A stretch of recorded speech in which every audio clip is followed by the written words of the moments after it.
आठवण आहे अशा आणि कोण डोळ्यासमोर येतं माहेर म्हटल्यानंतर? दोघं पण, आई पण आणि वडील पण. आईला तर बघितलंच नाहीये मी. बघितलेलं आहे पण आठवत नाहीये की कधी तिनं घास भरवला किंवा डोक्यावरून हात फिरवला. तर हे माझ्या नशिबातच नव्हतं.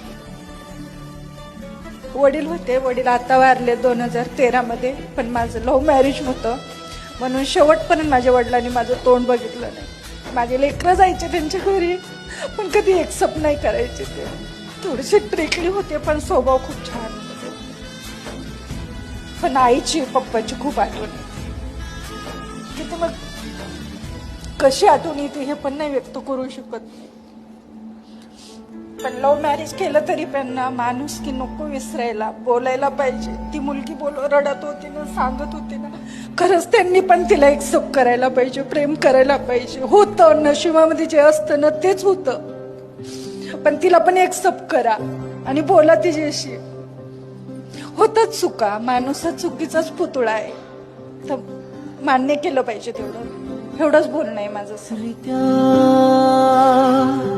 साऱ्या दिशा डोळ्या